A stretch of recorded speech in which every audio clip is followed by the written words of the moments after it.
Joining me today is someone who might just be the calmest person in any real estate storm, but don't let that fool you. Laura is relationship focused, fiercely loyal, and one of the best communicators on our team. She's a true gift for guiding clients through the emotional roller coaster of buying and selling a home, and somehow makes it all feel manageable, maybe even a little enjoyable. She's a proud Skippack local and friend to just about everyone she meets. She brings that same heart and energy to every transaction. Let's welcome my friend, Laura Pryor. Welcome to Know Your People. This is our series where you meet the people that are important to our team's success. Today, we're sitting down with Laura Pryor to hear her story, how she got started in the business, and some of her best tips for buyers and sellers. Laura, let's jump right in. All right, I'm ready. You're ready. All right, let's do it. Let's do it. Why don't we start with a little bit how you started in real estate. You were in sort of a real estate adjacent business. What piqued your interest about getting involved as an agent, and a little bit about how you got started in this wacky business of ours. All right. So I think we have to go all the way back to when I was 18 years old. And let's do it. Go back in time. Graduated from high school, and I was going to Penn State Abington and living at home and working at Houlihan's. It's my very first serving job. And I told my mom I wanted to drop out of college and get my real estate license. And my mom pretended to be supportive, like, oh, that's great. But you'll have to live on your own and pay all your bills. So 18 years old, I wasn't ready to do that. So I kept going to college. I graduated from college, and I guess it just always stood there in the back of my mind. I bartended I had a job after college where I did events for a hotel, and then I had my oldest daughter, who's 15 now, got married, took a back seat to working, and did some odd jobs and bartended for, 20 years, a really long time. And then I got a work from home side gig that's full-time, part-time, like real estate, always working with a flexible schedule, where I kind of handled the back end of a luxury real estate photographer and marketer company. And then I was, just like, hey, maybe I'll try to sell houses too. So I took my real estate license. I did it all online because it was COVID. And I was also taking care of my mom. So I'd take care of the kids, I'd work, I'd take care of my mom, put everyone to bed. And then I would be up taking my classes until, 3:00 in the morning, or until I couldn't keep my eyes open anymore. And that is how I got interested in real estate. Yeah, it's great, and it's put you on the right schedule for real estate. It could be you could be working any hour of the day. Any hour of the day. And I learned, and I think a lot of people think that real estate is really easy. Sometimes it's really easy. The real estate adjacent job that I had I don't want to say very little, because it helps me with marketing and listing properties, but it doesn't. And I guess you learn how to work with agents who can be big personalities, but it doesn't really translate, A to A. Yeah. But I do think, do you agree? I think for you, we'll just give a shout out to Oscar at OM Media. They do a great job. Thanks, Oscar. Yeah. Thank you, Oscar. I do think a huge part of the business that you probably didn't realize while you were going through the training, and certainly when you're starting, but is one of your best traits as an agent, is dealing with the co-op agent. So you came into the business with that experience and knowing, hey, the personalities, and sometimes it might seem crazy, but other times, especially, it depends on the market. You could be dealing with a luxury client, which is a lot of Oscar's business, but you could be dealing with luxury clients that sometimes are just more demanding or have less time or less flexibility in their lives. Those agents tend to kind of carry that on. Sometimes agents are just a pain in the ass, because sometimes we're a pain in the ass. But I do think that skill set for you made you kind of take off like a rocket ship once you felt confident kind of going through the process a few times. Do you agree with that? I would. Yeah. And then also there's this bit where this is something that takes a long time to learn, and it's a lot of personal inside work. So sometimes agents are difficult because their clients are difficult. I have had to be a difficult agent on the end as well. And you got to kind of separate yourself from your client and from a difficult agent. And yes, Yeah. I learned that a lot with working with Oscar. Because you got, Yeah. luxury Yeah. agents are a different beast sometimes, because their expectations are a lot. Yep. Yeah. Yeah. Really, like today it's raining outside and they probably want everything rescheduled, and they want it rescheduled for the first day it's sunny and just like everyone else. And it doesn't matter that you already have a calendar full of Yep. shoots. So true. Yeah. You got to get there. Yep. They work long Yep. hours, Yeah. the real estate photographers, and long days, weekends. I have lots of respect for them. Big time. Yeah. And then they huge piece of and then they edit, they edit all their stuff, or, pre-edit before sending it, and they're working. Just like I was taking my real estate license up until 3, 4 o'clock in the morning. Yeah.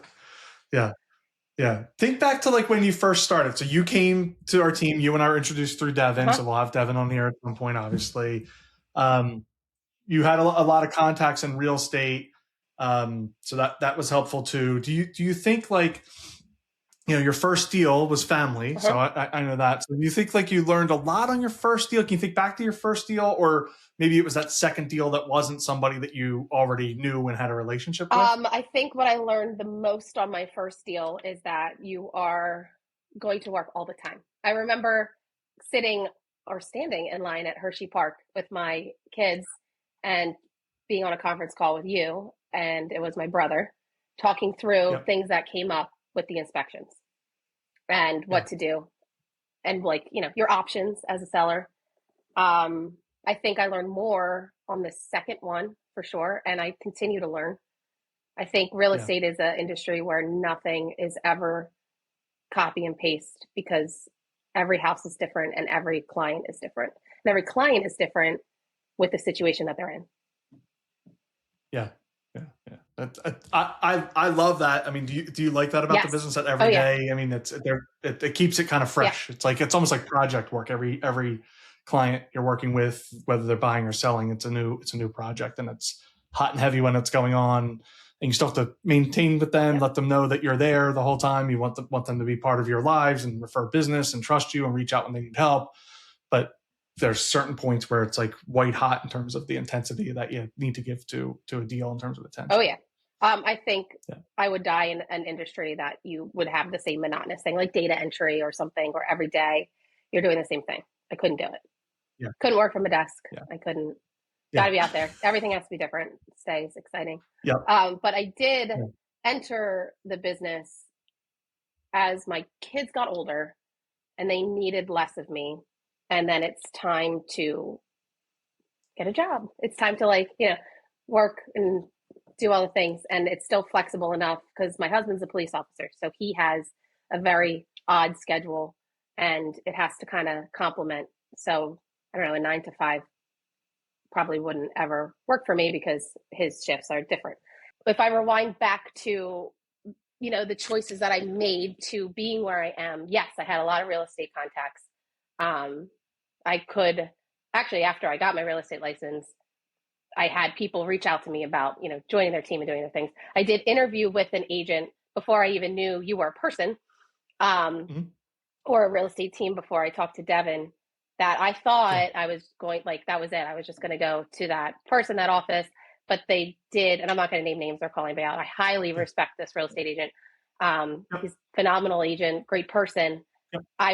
After meeting with them and their office and learning how they teach and how they run, that training part, I knew I would fall flat on my face.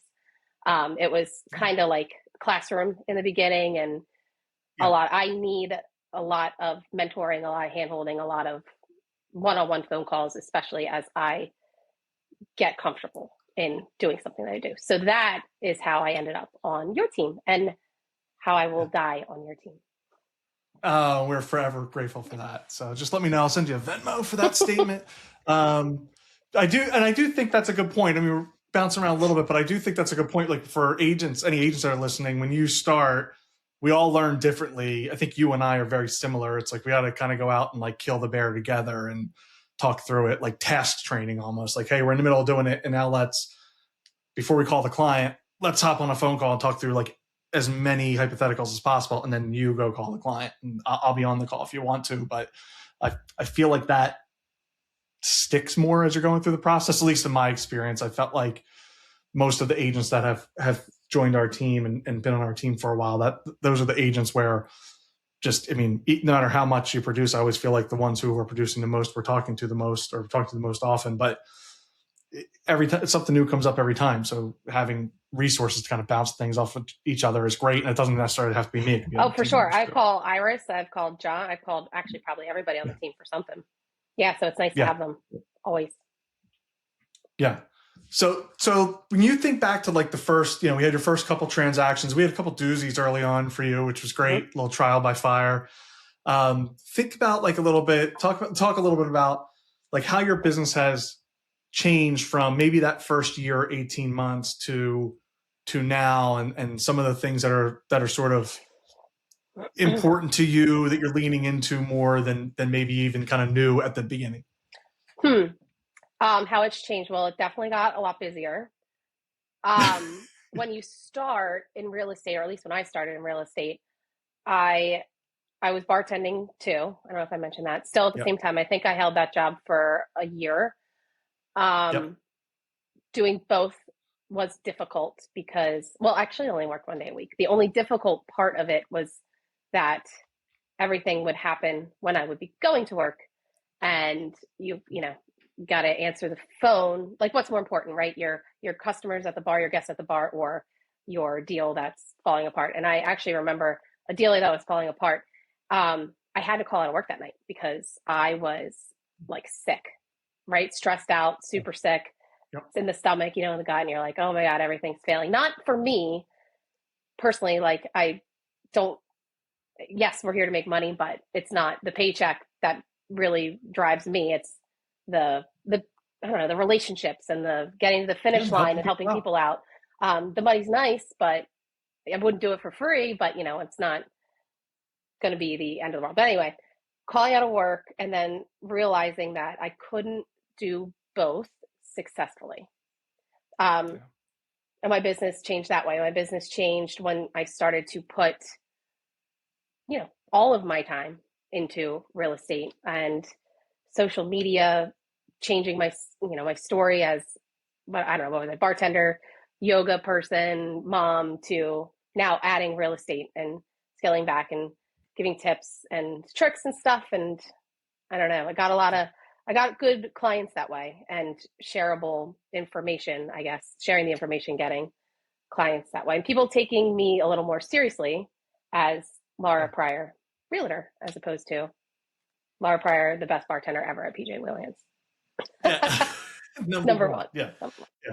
Yeah, that's right. I think that's great. And I do think there's carryover. You know this, but there's a lot of people on our team that have that bartending background, that sort of that customer service background. That's you and I've talked about this a lot. That's a big carryover to our industry. You want to make sure somebody has a good time and enjoys what is a stressful process for a lot of people. Like we take that on. And I feel like your best, servers in restaurants, bartenders, I think they do that as well. Right? If there's a mistake in the back of the house, they're not throwing the chef under the bus or one of the line cooks. They're just owning it and just, owning it's problem solving. No matter what industry you're in and doing, there's always going to be a problem, and it's just solving them. That's it. Yeah, it's that simple. Everybody's and keeping everybody calm, happy, and crossing that finish line. Yeah. When you touched on, listen, the money's great. We all need money. We all have jobs and careers and expenses, and you have 2 kids and I have 2 kids, and they take up a lot of money. When you think about that, you talked about how helping people's really, feels great. It's one of the cool things about this job is you're involved in people's lives. Sometimes when they're at like an emotional thing, it's a new baby. It's we're taking care of an elderly or sick parent. We're going through a messy divorce. Like, we're really involved, at these high emotion points, and it's also a lot of money, and it's also their shelter. Like, to me, I always feel like for you are those kind of tougher transactions? Are those your favorite? Do you have like if I said, what's your favorite kind of transaction or client to work with? Do you have one of those? I know you don't want to probably name names or say No, your never. favorite client ever, but like, do you have I something in that love all of regard? my clients. I love them all. Even when I don't love them, I love them. And I love being in a transaction with a client because you're like best friends for however long it takes. And then it is Yeah. sad when they successfully sell the house or buy the house because you don't hear from them every day anymore. Um, and it literally, like, it's just, it's, it's very quick. I mean, correct me if I'm wrong, at least with me. It's like, Yeah. I don't know, you're in this brand new relationship and you guys are like hot and heavy for months. And then all of a sudden you get it. And then it's sad, but it's a good sad because it means that they're happy and doing well.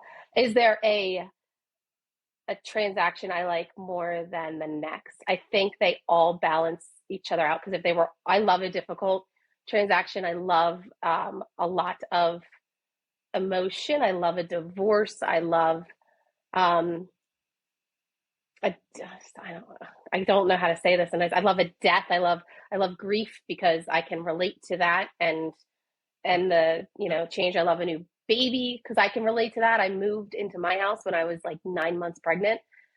First time Yeah. home buyer who Yeah. has very little money because I was that first time home buyer who had very little money to put down and buy a house.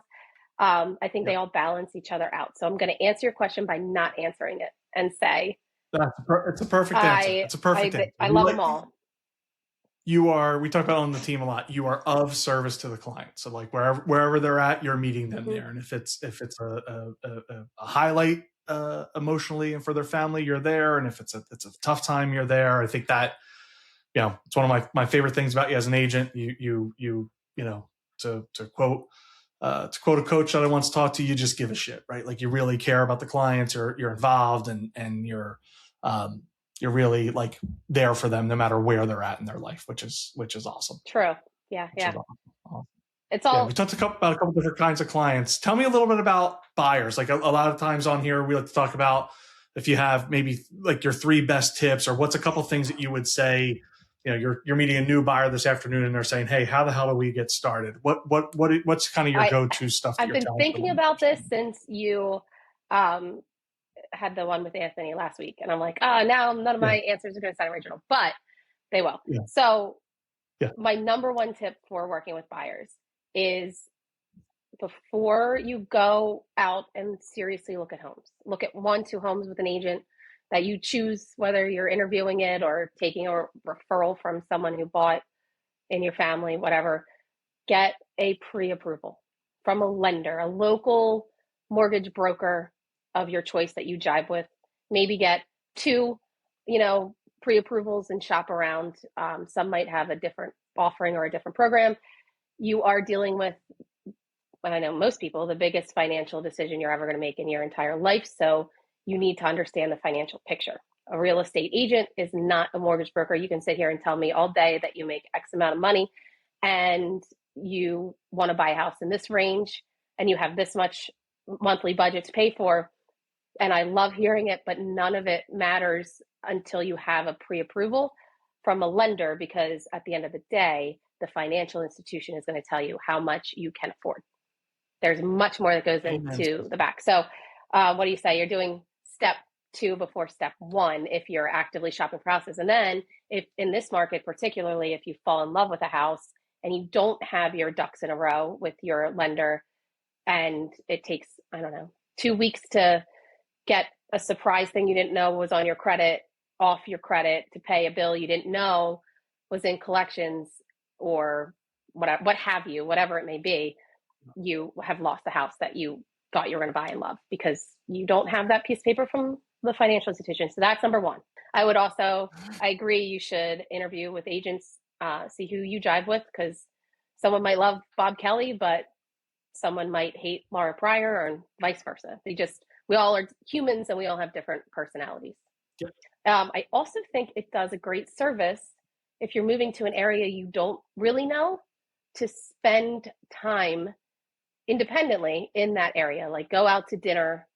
If you're moving from Philly to Collegeville, go to Collegeville for a weekend, go out to dinner, hang around after, school in the neighborhood you're looking at, see if you're looking for neighborhoods with kids, see if there's kids there. If you're looking for a neighborhood without kids, see if there are no kids there. Yeah. because a real estate agent, while we do know the areas and we know, you know, a lot of stuff, there's some stuff we can't do. I don't know if, you know, you're going to love a neighborhood or not, because that's your stuff. And it's, yeah. And I think, not to cut you off, but I do think that, like I always tell my buyers, let's be picky. It's your money. So Sure. you're going to live here. I'm not going to live here. Let's be picky, and whatever's important to them. And sometimes we have clients who are like super forthright and like, hey, I don't want to be here. I don't want to be here. Oh, the guy's got a boat in the driveway next door. Forget about it. Other people, they don't care at all. They're coming and going to work, and, you know, I'm traveling when I'm not at home, and I don't really care about the neighborhood. Okay, great. So I think that's great advice. And you can change your walls, you can change your floors, you can change your bathroom fixtures. You just literally can't change the house in the like the geographic area. You can't, if you move into a neighborhood with people you don't want to live with, you're stuck. You can't do that. You have the luxury of doing a lot of business over the last few years since you got started, and your business has grown, and all that means we've had great deals. We've had other deals that have been more challenging. Is there one mistake that you see buyers make more often than not, or one pitfall you would tell them to avoid? Yes. Don't go shopping without a pre-approval. Yeah. That's it. Go back to step one. Yeah, to step one. That really understanding the financial picture, honestly. It's big. And also, don't wait. That's another big thing. You know, you have Uncle Tony at Thanksgiving telling you the rates are going to drop, and he bought his house in 1995, and, you know, all the things are going to happen. Well, we've been sitting here now for 4 years, and as inventory comes back up a little bit, I don't know, 5 years, what year are we in? You know, we're still, at least the areas I work in, at a record low. Not a lot of houses to sell, lots of buyers that are looking. And if you wait forever, and this is life advice, just do it. Don't wait. Don't wait for the perfect, you know, scenario. If it's something you really want to do, it's never going to be perfect. Yeah, I agree with you wholeheartedly. Getting the house is the win for sure, while the inventory is low and the demand is high, especially in the suburban markets. Philadelphia is 100%. All right, we talked a lot about buyers. What about the flip side? What about sellers? Especially you have this background of knowing a lot more on the video marketing side, photography side, and therefore the social media side. As you started the business, you had a leg up on a lot of agents. What are some tips you give to sellers? Because most agents, takes them a long time to get comfortable with sellers. You had a really, really fast and quick, you know, transition to working with sellers when you started. Sellers should always also interview multiple real estate agents if they don't know them, right? And also, you could know somebody and they're not the right agent. Don't just use someone because you know them, but make sure you know who you're working with, what they're going to do for you. You got a lot of agents out there who've been in the business for a very long time, who maybe just put it up in the MLS, have an open house, and that's the end of it. And then you might have an agent that's only been doing it for a year, but has that marketing knowledge and all the things, and they're really hungry, and they're just, you know, going to sell your house for a lot of money really quickly. Interviewing agents, not overpricing your house is big. So as real estate agents, we are advisors, but at the same time, your client is kind of the boss, right? So if someone is like, I want to list my house at $100,000 over, you know, what the actual value is, I like to say, that sounds great. I'll try any number for a little bit, but set the expectation that if it doesn't, you know, sell or get a bite in 2 weeks, we're going to drop it immediately to my number. So also listening as a seller to that expert in the industry that you are selling your house in. Zillow numbers are either really low or really high. They're never right. What your neighbor sold their house for might not be right either, because what does the inside look like? How old are the systems? When did they sell their house? Did they sell it in 2019? You know, or are they selling it now? So, and then you have to declutter. You're moving anyway, pack up your stuff, put it all in one room. The way your house presents um, is it. Like you're not gonna sell a house as quickly. You'll still sell it, especially in this market, full of things. And I don't know, declutter and clean. That's a big one for sure. I like that too, because you're trying to mean, I know on the team we talk about this a lot of analogies, but like when you're a seller, we're trying to find a date, right? Like, so let's make ourselves look as good as we can, right? We can't, if you're a 500-year-old farmhouse, can't make yourself look like a condo, right? You can't do that. But the things you can do, within your budget, within your parameters, do those things so you can attract as many buyers as possible, and then that'll get the price up. Sorry, I stepped yeah, no, I forgot what I was going to say, but that's okay. Oh, I got it. Yeah. Smells also. Like I have 2 dogs and a cat, and my cat's getting old, so she's doing the things that you don't want your old animals doing in your house. But if you're selling your house, you have to present it, I guess, so presentation as if you don't have 3 animals, 1 dying, living in your house, and making your house really available for showings, especially that first week. Yeah.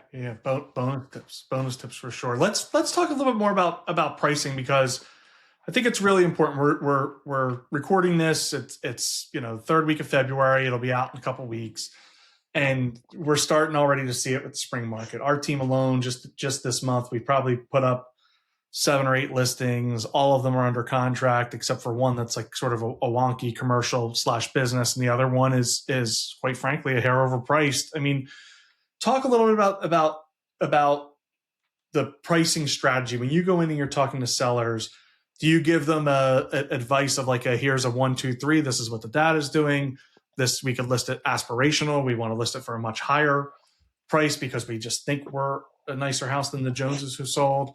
Do you kind of walk through it like that? Do you just listen to what they say? How do you handle that conversation with sellers when you're talking about pricing strategy? So it's always goal oriented, right? Seller, what's your goal?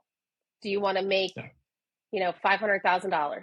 Is that your goal? Or do you want to sell your home quickly with multiple offers, no inspections? Like, where's your bottom line? And if their goal is to get the number that they have in their head, then that's it, right? And then it's like, okay, I've comped your house. It's great that you want to sell it for $500,000. All right, what does comping mean? You look at the data of the homes that sold around within miles, whatever. Like I call you, I'm like, oh, but no, just kidding. Delete that. Yeah. So that's actually my least favorite part of this job is comping houses, but it's the most important, the data. Yeah. Okay. So rewind, goal oriented, goal focused. So what do you want? They want the most amount of money. They want a number. Okay. That's fine. But realistically, this is what the data says your house will sell for.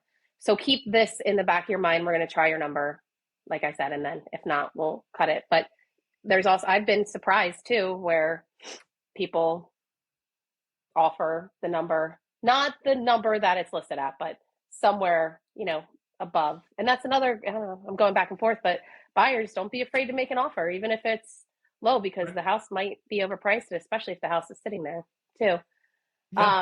Yeah. And then, or, what's the goal? Do you want to sell it quickly and less stress, a lot of going back and forth and getting offers? And we're going to price it a little bit under market value. Yeah.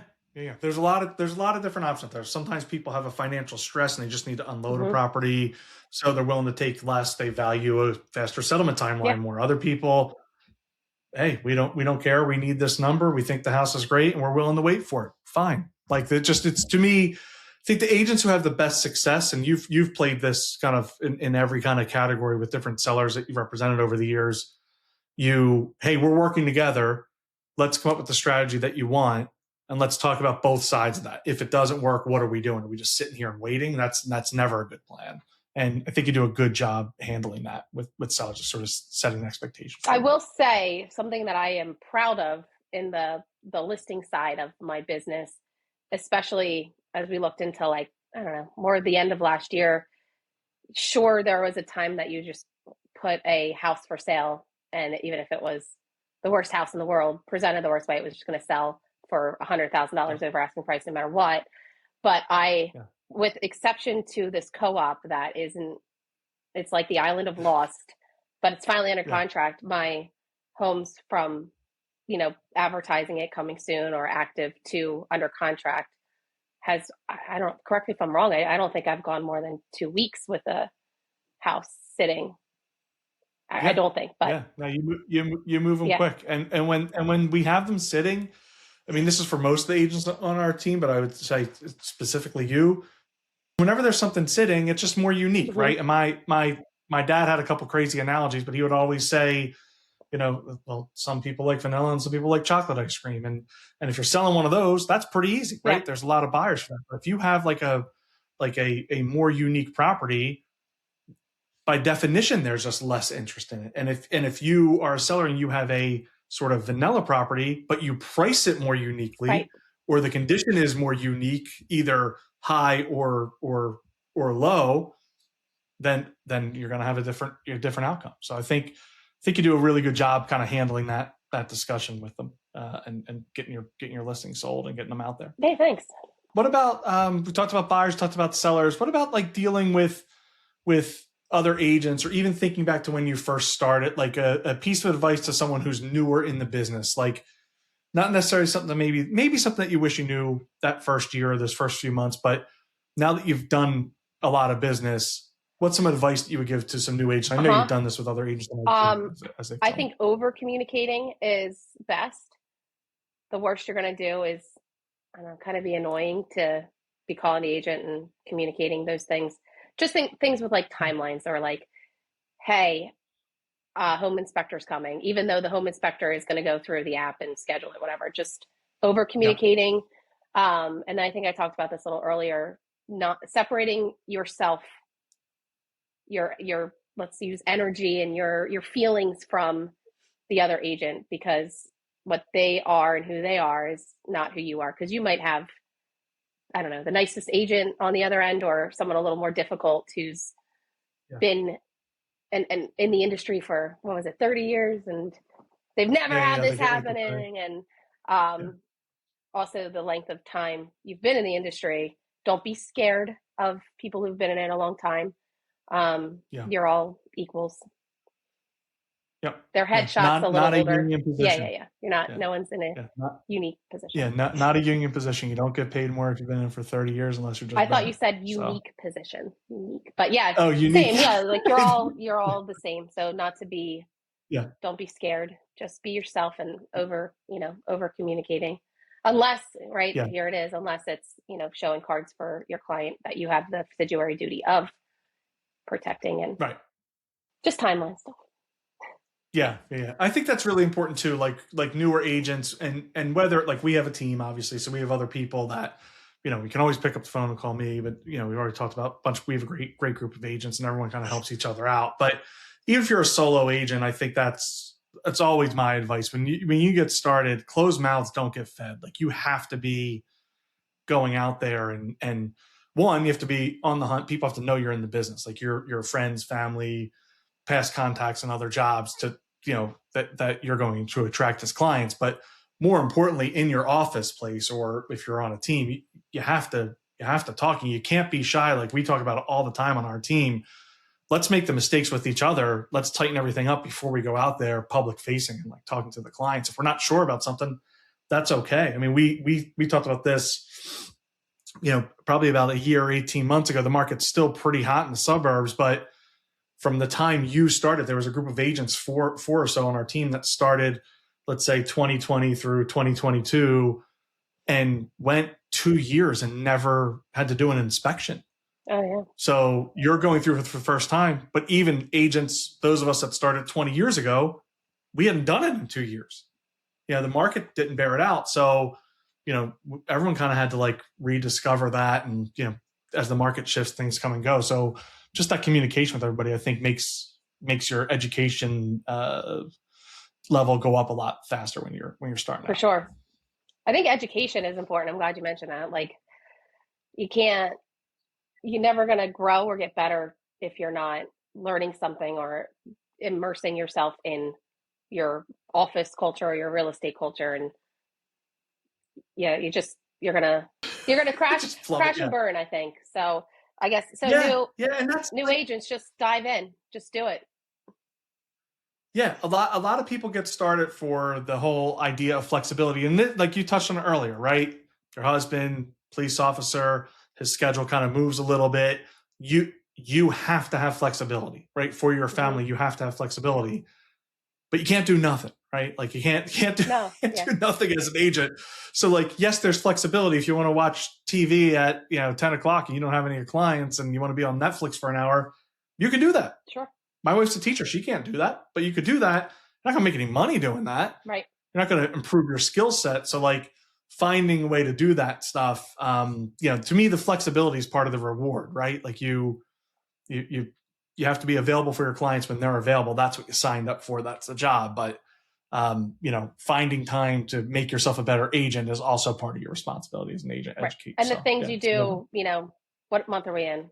February, March, that's going to reward itself in May, June, right? So yeah, if yeah, I love, love, love watching TV, but if I just sat and watched TV all the time, that's like my Achilles heel. If I put on a show I like, it's just going to be on forever until I finish it.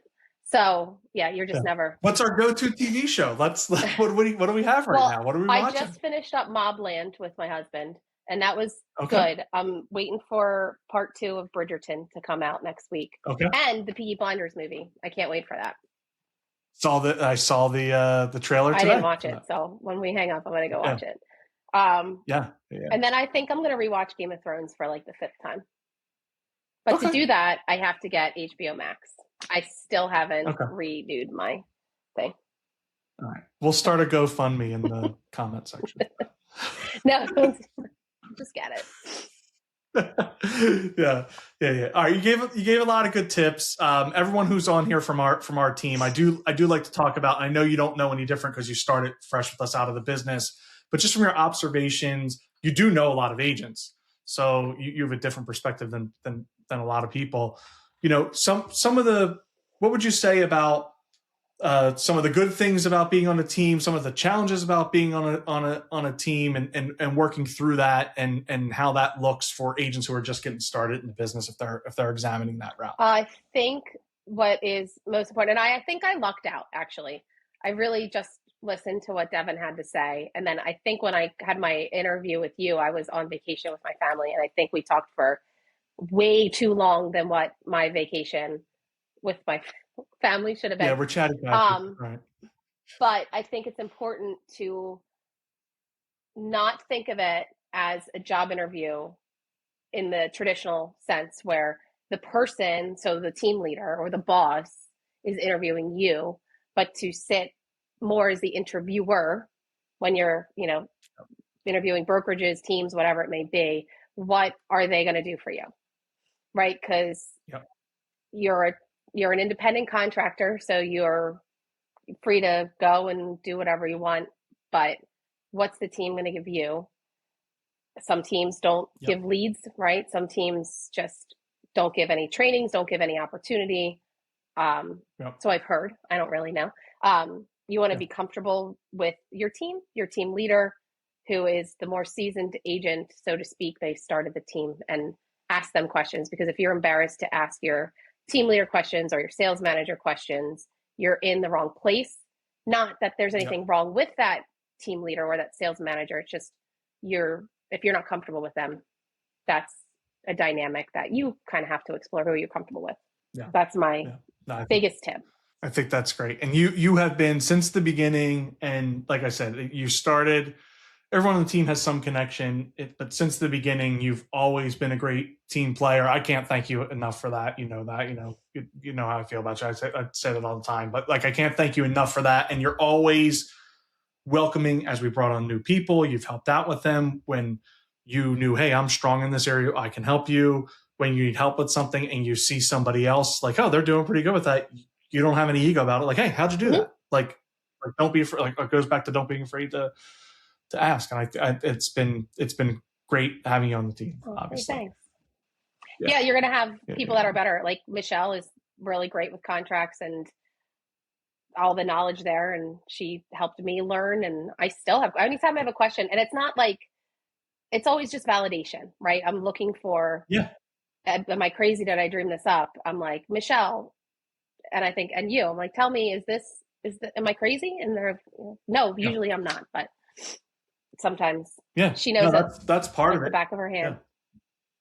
Yeah. Yeah. And being able to bounce that off of, to me, that's when I started, I was a solo agent. I had some early mentors that helped, but some were more impactful than others, right? When you have like a mentor system in an office, and I had some early managers that were pretty good for me. But as an agent getting started, I think having your go-to people. I mean, we've even seen this in our office. Like, some people have come on and they, even though they're maybe you're not on the team, they sort of latch to people that, Anne does a great job managing her office. They give them a good mentor and they go, and other people, they get here and maybe it's not the right fit, or like, holy shit, this is tough. You're working, like you said, you're working kind of 2 months in advance. So Mm-hmm. what's your financial picture look like? Like, you have to have that open line of communication. Right. I think whether you're a team or solo agent. And I think sure, you have to, especially like when you're brand new, whether you're switching industries or careers, or you've just learned at 18 and your mom supported you to go and get your real estate license,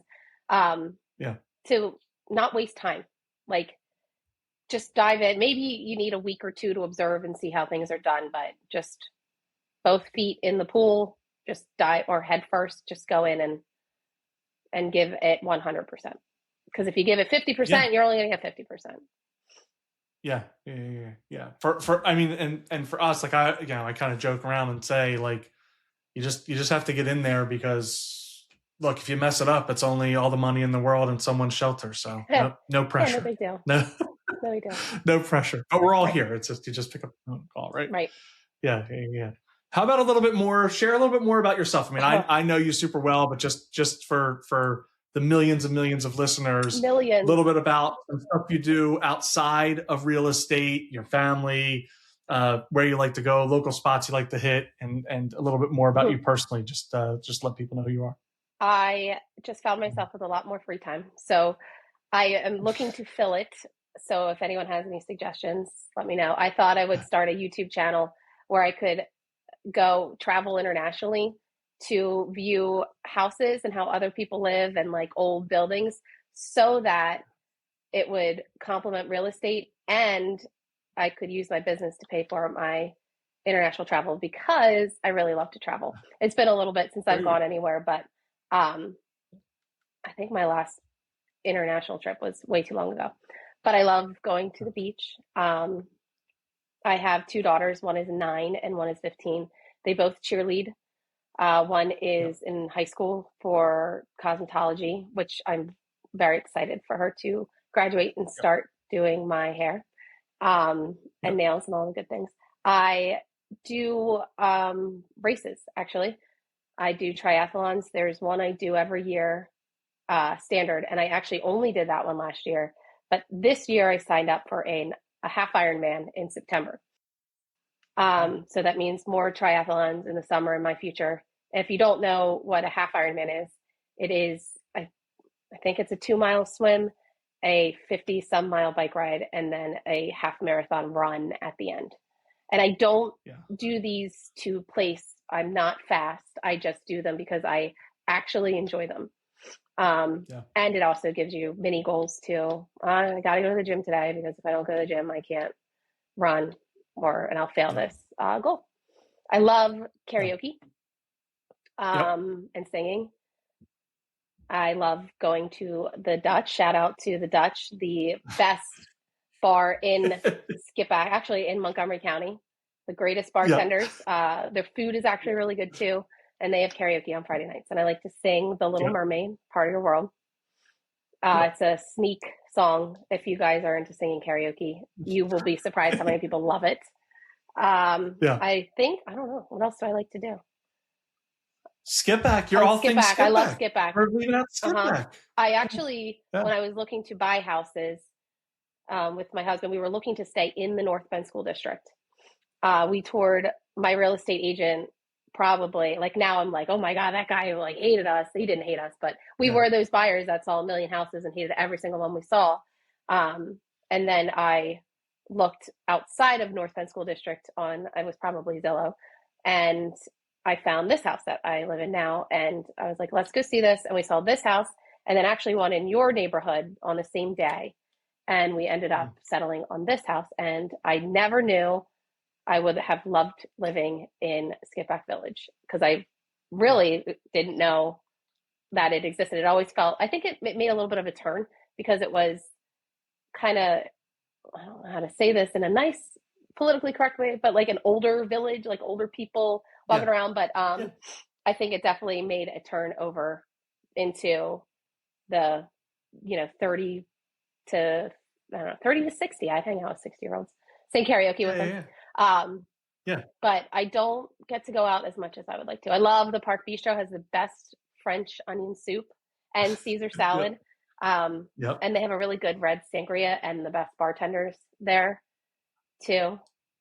The Skippack Hope Chest is my favorite boutique, as well as Hazel Mac. I buy like 90% of my wardrobe there. And I go in there, by the way, in a panic, and I'm like, I have nothing to wear. And they outfit me all the time. Yeah. They take care of you. It's just, I love the village. It's great.